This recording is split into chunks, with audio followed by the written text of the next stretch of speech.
Estamos gravando, então, boa noite a todos e a todas. Hoje é terça-feira, dia 31 de agosto, nosso penúltimo encontro do grupo de estudos sobre a genealogia da moral. Agora são 19 horas e 48 minutos. No final da semana passada, nós tínhamos parado no parágrafo 24. Nós terminamos o parágrafo 24. E hoje nós vamos começar o 25, né? No 25, o Nietzsche ele ainda continua essa discussão sobre a vinculação entre ciência e ideal ascético, tá? Ele vai falar um pouquinho de arte também, e isso se prolonga até o parágrafo 26, né? A presença do ideal ascético nas diferentes, vamos falar assim, né? As diferentes áreas do saber da nossa civilização. E no comecinho já do parágrafo 25, o Nietzsche ele começa retomando a rejeição da ciência que ele tinha feito nos parágrafos anteriores, né? Como a possibilidade da ciência ser opositora do ideal ascético. Ele rejeita isso e ele retoma a pergunta que ele anunciou no parágrafo 23, né? Existe algum contra-ideal ao ideal ascético? Ele afirma, né, que a ciência, como foi visto no final do parágrafo anterior, a ciência, o que ela combate? Ela combate apenas a dogmatização exterior do ideal ascético, tá? O discurso religioso tradicional, os dogmas religiosos, a ideia da existência de Deus, isso é combatido pela ciência. Mas a ciência preserva a essência do ideal ascético. Que seria o quê? A crença na verdade, a vontade de verdade, né? O imperativo de que a humanidade precisa buscar a verdade. A verdade em si é uma coisa boa. Isso também é referido por Nietzsche pela expressão veracidade, né? O Nietzsche ele subsume tudo isso na seguinte frase, né? Ela, a ciência, liberta no ideal ascético a vida, ao negar aquilo que nele é esotérico. Aqui é interessante mencionar, né, o sentido dessa frase de que a ciência ela concederia uma nova vida ao ideal ascético, tá? Isso é muito interessante.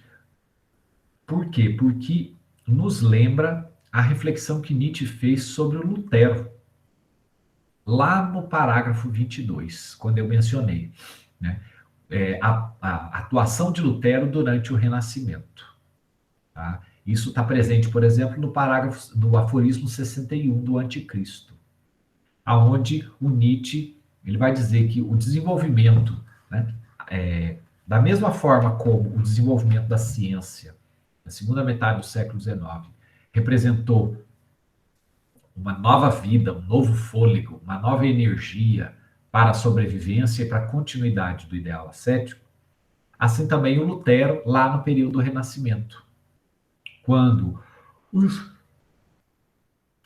os dogmas religiosos tradicionais eles vinham sendo continuamente questionados e desvalorizados, e o Lutero buscou reformar aquilo que já estava morto, aquilo que no entendimento de Nietzsche já estava decadente. Na sequência, o Nietzsche ele faz uma referência aqui, ele retoma uma referência aqui à arte, né? Falando que a arte ela seria oposta ao ideal ascético. Inclusive ele coloca, né? Platão contra Homero. Eis o verdadeiro, o inteiro antagonismo, né? Bom, o que ele está querendo dizer com essa arte oposta ao ideal ascético aqui, né? Quando ele fala sobre isso, na verdade, ele está retomando aquela ideia que foi conversada na semana passada, da Gaia Ciência 344, que inclusive o Nietzsche cita textualmente aqui, né? No parágrafo 13, no aforismo 344 da Gaia Ciência, o Nietzsche ele defende que a valorização da busca pela verdade como alguma coisa boa em si mesmas, né? Uma coisa boa em si mesma, uma coisa útil, reside num valor metafísico, Tá? A verdade o fato da verdade ser considerada como uma coisa boa, isso, em última instância, reside numa crença metafísica. E essa crença metafísica, por sua vez, ela é derivada da metafísica platônica. E o Nietzsche ele explicita esse argumento dizendo o seguinte, né? O erro, o engano, a falsidade, né? O ocultamento, etc, etc. Tudo isso seriam dimensões tão importantes da vida quanto o próprio erro. E ele cita como o exemplo que nos mostra, que nos indica a importância desses âmbitos da vida, né, do engano, do ocultamento e etc., mencionando a arte. Porque a arte é o momento da fantasia, da inverdade e tudo mais. E essa reflexão, vale mencionar também, ela já estava exposta de forma embrionária lá no texto sobre verdade e mentira, no sentido extramoral. Bom, apenas para explicar, né, essa menção do Nietzsche aqui sobre a respeito da arte. E aí é interessante porque ele tem uma frase aqui, né? Quando ele coloca, estou lendo aqui o parágrafo 25.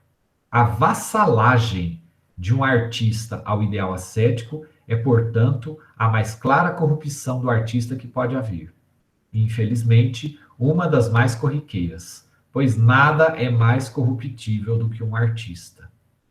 Para bom entendedor, a crítica que o Nietzsche faz ao Wagner, ela está aqui explícita, de uma maneira clara e indubitável. Tá? Lá nos parágrafos 2 a 4, aqui da terceira dissertação, o Nietzsche ele vai falar da arte wagneriana, ele vai falar, né, que o Wagner ele tornou-se, né, no fim da vida, ele começou a valorizar a castidade, lá no Parsifal e tudo mais. E aí o Nietzsche fala, nossa, mas como é que o Wagner foi decair tanto a ponto de fazer a última ópera, a última das suas óperas, né? Esse elogio da castidade, esse elogio da virtude cristã. No entendimento de Nietzsche, o que o Wagner fez foi simplesmente mostrar aquilo que ele sempre foi. E sendo que, na verdade, a arte wagneriana, que o Nietzsche considerava lá em 1872, na época do nascimento da tragédia, como grandiosa, como uma arte que renovaria a cultura e o espírito da Alemanha, no fundo, isso, agora o Nietzsche está considerando isso como uma grande ilusão.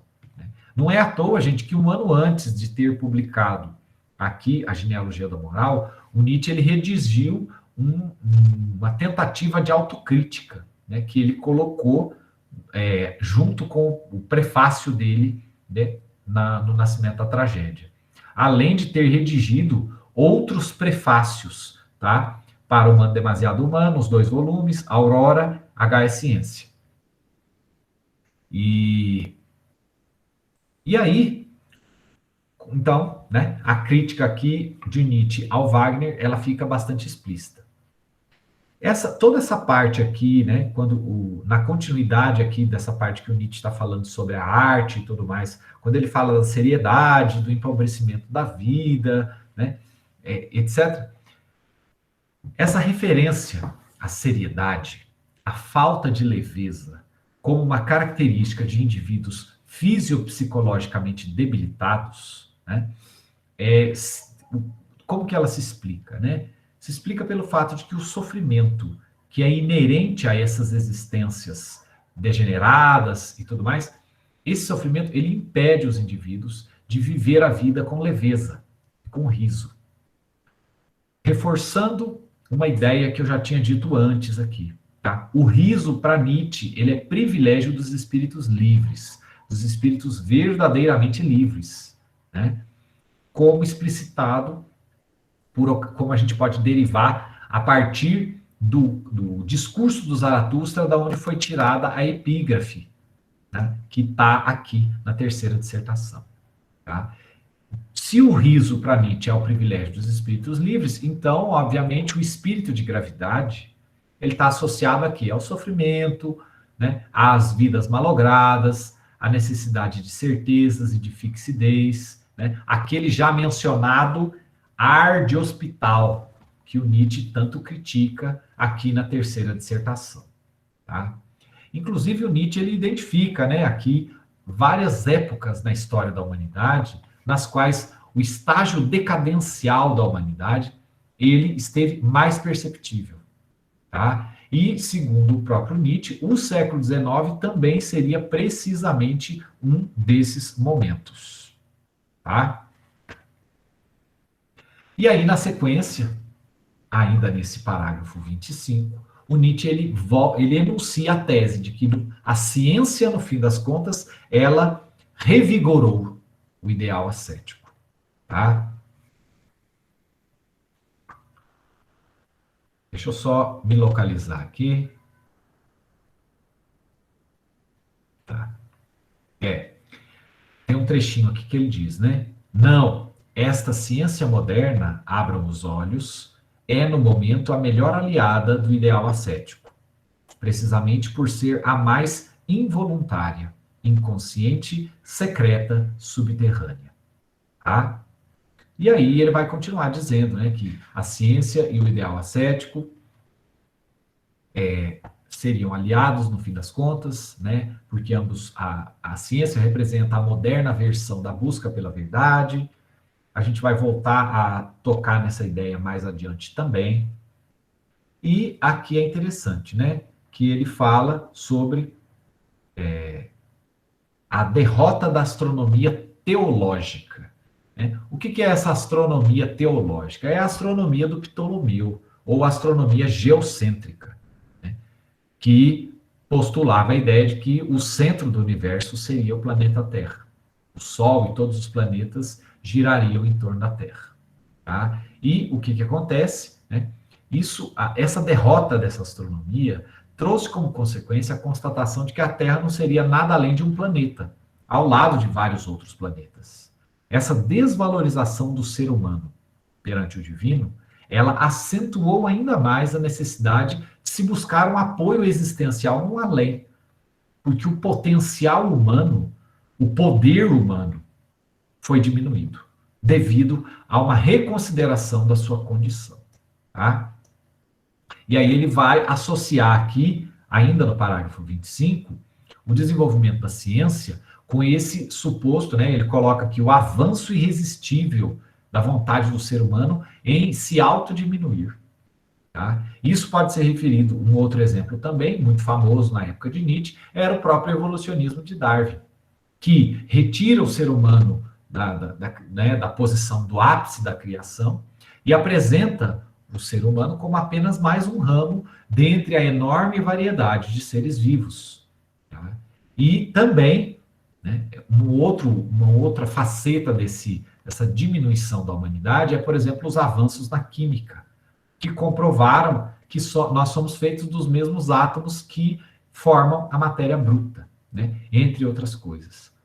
Bom, o que o Nietzsche está querendo dizer com tudo isso? Né? Na esteira desse raciocínio, o Nietzsche ele aventa a seguinte possibilidade: essa contínua diminuição do valor do ser humano, isso seria um objetivo da ciência moderna, né? Que seria justamente esse objetivo de manter no homem esse autodesprezo penosamente conquistado. Está aqui.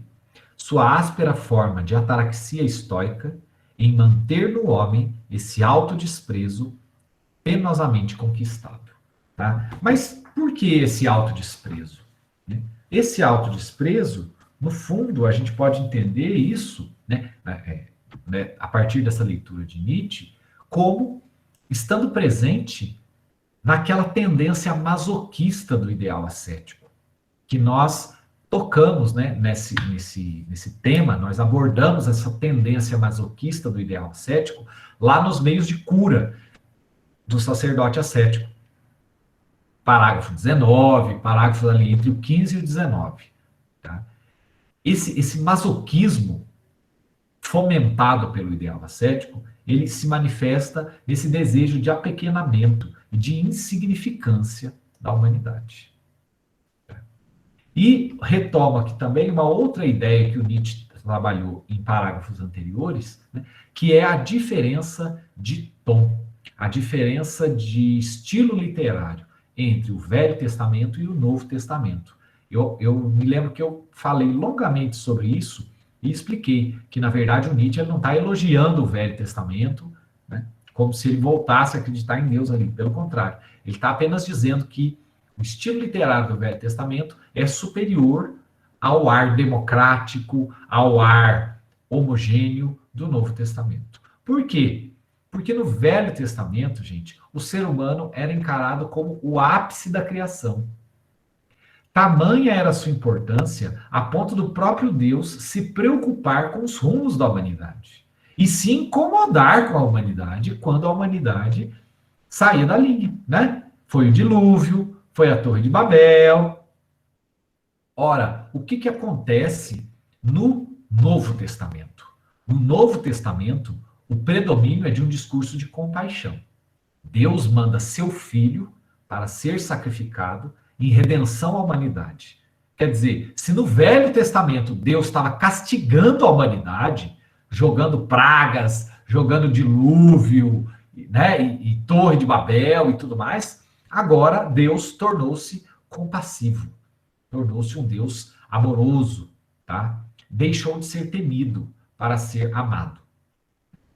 Isso, no entendimento de Nietzsche, é um sinal de enfraquecimento e também um sinal de diminuição do valor da humanidade. Tá? Porque, né, a humanidade deixa de ser, digamos assim, forte o suficiente para afrontar a Deus, né, a ponto de incomodar a Deus e ele decidir mandar um dilúvio. Bom, e aí, diante de todo esse quadro que ele nos apresenta, ele pergunta, né?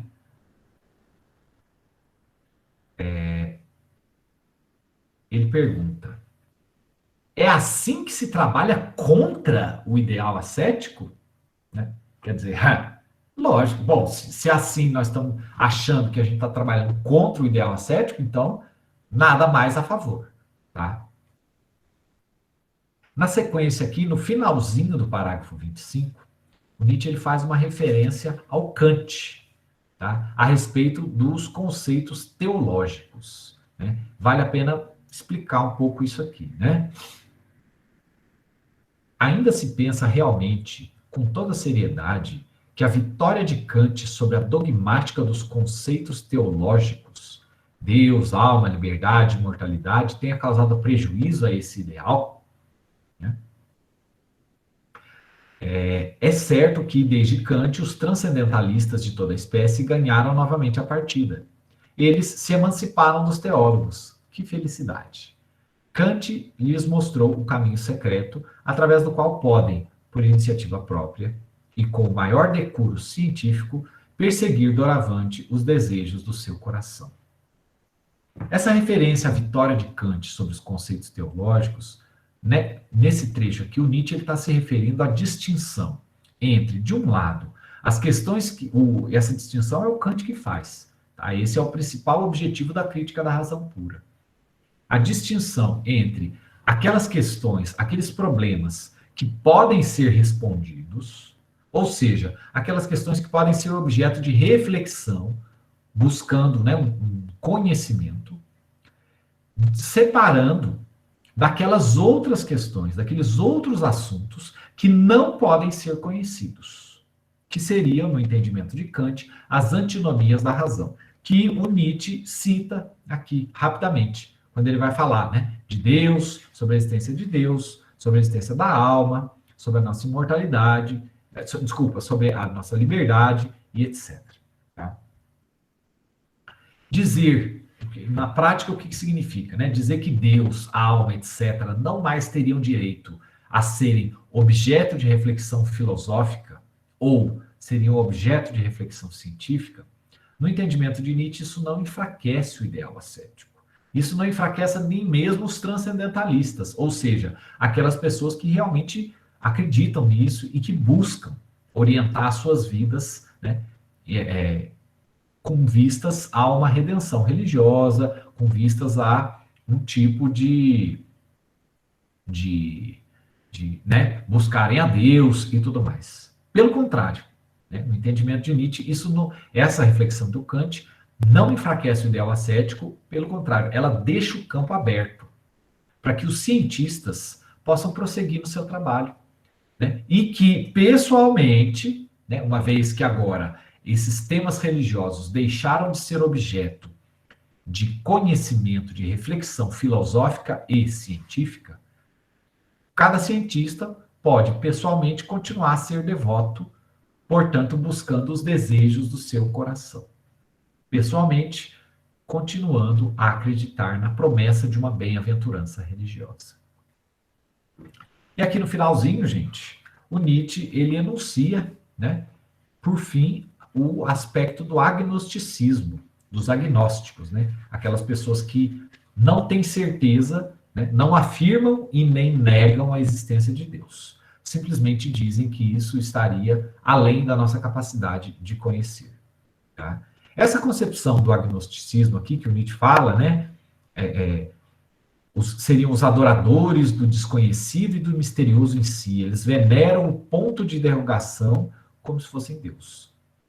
No entendimento de Nietzsche, os agnósticos eles substituiriam a busca por Deus, né, justificada por um desejo, né, por uma busca de Deus justificada pelo seu desconhecimento. Tá? É uma concepção muito particular do agnosticismo, com a qual eu, pessoalmente, não concordo. Eu acho que o Nietzsche ele acaba forçando, carregando um pouco as tintas aqui, ou ele está querendo, talvez, se referir fazer referência a algum agnóstico específico, né, de algum texto específico, que ele está dizendo os agnósticos. Tá? Talvez esse Xavier Doudin aqui, né, que fala dos estragos, né, produzidos pelo hábito de admirar o ininteligível, em vez de ficar simplesmente no desconhecido. Eu confesso que, né, não consegui encontrar muitas informações sobre esse Xavier Doudin aqui, e tem até uma nota de rodapé que o Paulo César de Souza nos coloca, né? Ele diz aqui que foi um crítico francês, né, colaborador do Jornal dos Debates, do qual Nietzsche era leitor. Tá? Então, não dá para a gente saber muito bem qual que era a posição desse Xavier Doudin aqui, se ele era de fato um agnóstico, se ele tinha essa paixão pelo desconhecido. Pode ser uma referência da época que o Nietzsche esteja fazendo aqui. O fato é que essa referência que o Nietzsche faz aos agnósticos, ela está bem esquisita, né? Dizendo que eles venerariam um ponto de interrogação. Isso não necessariamente faz parte do agnosticismo. Bom, gente, e com isso eu encerro o parágrafo 25. Eu já vi que tem perguntas aqui. Deixa eu dar uma olhada.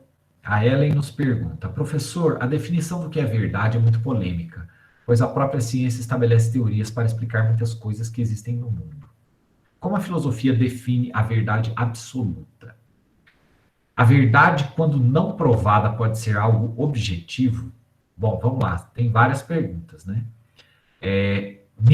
Bom, Ellen, para começo de conversa, né, não existe uma definição da filosofia sobre a verdade. O que nós temos são diferentes filósofos que, ao longo da história da humanidade, fizeram várias reflexões sobre a verdade, sobre o conhecimento verdadeiro. Tá? Isso começa, por exemplo, lá com Platão, quando ele vai falar, né, vai definir o conhecimento verdadeiro. O que é o conhecimento? Né? É uma crença verdadeira justificada. Tá? A verdade absoluta, dentro do âmbito de reflexões que Nietzsche está tratando, que é esse, né, o nosso problema agora, tá?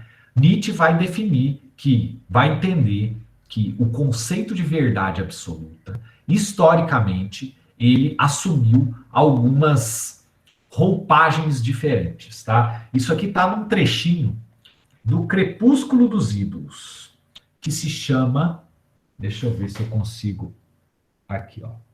Como o mundo verdadeiro finalmente tornou-se fábula, a história de um erro. É um capítulo curtíssimo, tá, Ellen? Ele só tem 2 páginas. Então eu recomendo a leitura, porque aqui talvez vai servir para ilustrar as diferentes definições que, no entendimento de Nietzsche, são definições que ocuparam esse espaço da verdade absoluta ao longo da história da humanidade. Inicialmente com Sócrates e Platão, no sentido da verdade filosófica, depois com a institucionalização do cristianismo, né, e no entendimento de Nietzsche, a apropriação cristã dos conceitos do pensamento socrático-platônico, essa verdade filosófica assume um tom de verdade cristã, identificada com a salvação cristã. Tá? O mundo verdadeiro torna-se o além cristão, enquanto que na Grécia Antiga o mundo verdadeiro era o mundo das formas, o mundo platônico das formas. Posteriormente, aí o Nietzsche ele vai apresentando uma série de transformações, né, no que seria, no entendimento deste mundo verdadeiro. E agora, especificamente na época de Nietzsche, no século XIX, tá, a verdade absoluta estava sendo considerada como uma verdade em moldes positivistas, ou seja, uma verdade de natureza científica, que desprezava o discurso religioso, desprezava as tradições religiosas como coisas antiquadas, superstições, etc, etc, etc, coisas inúteis, né? E postulava que a verdade sobre o mundo, ela seria obtida mediante a ciência. Tá? Bom, isso respondendo à primeira pergunta, né? Como é que Nietzsche define os diferentes entendimentos do que seria o mundo verdadeiro ou a verdade absoluta ao longo da história da humanidade, tá? A verdade, quando não provada, pode ser algo subjetivo. Filosoficamente falando, né, o próprio conceito filosófico de verdade, ele requer algum tipo de evidência, algum tipo de correspondência. Seja uma correspondência perante a realidade, seja uma correspondência do ponto de vista lógico. Tá? Porque, por exemplo, né, a prova que a gente pode apresentar, né, para as verdades da trigonometria, né, de que um triângulo é uma figura com 3 ângulos e 3 lados, né, que quando somados os ângulos internos desses lados, eles são equivalentes a 180 graus ou a 2 ângulos retos, né, isso aí não tem jeito de provar, porque a gente não encontra um triângulo na natureza. Né? Um triângulo, ele necessariamente ele tem 2 dimensões só. A gente encontra coisas que têm formato triangular, mas que não são triângulos. Então, essa é uma verdade da geometria, que ela é provada através de uma coerência, de uma correspondência lógica, né? Você tem uma prova lógica. Bom, e aí, nesse caso específico, né, o conceito epistemológico de verdade, todo conceito epistemológico de verdade, ele exige algum tipo de prova. Ora, o que Nietzsche nos diz, a proposta que Nietzsche nos apresenta, é uma contestação do conceito filosófico tradicional de verdade. Nietzsche substitui esse conceito pela noção de perspectiva. Tá? Eu falei bastante sobre esse assunto na palestra que eu fiz, no encontro que eu fiz, sobre o parágrafo 12 da segunda dissertação. Foi, inclusive, uma fala bastante longa, porque eu fiquei 2 horas falando só sobre esse parágrafo. Tá? Aí, assim, vai ficar complicado para eu retomar toda essa temática agora. Eu pediria que você, por gentileza, né, assista, tá lá no meu canal do YouTube. E aí realmente ficaria muito contramão para mim retomar tudo isso. Tá? Para desenvolver um pouco melhor essa ideia da diferença entre verdade e perspectiva.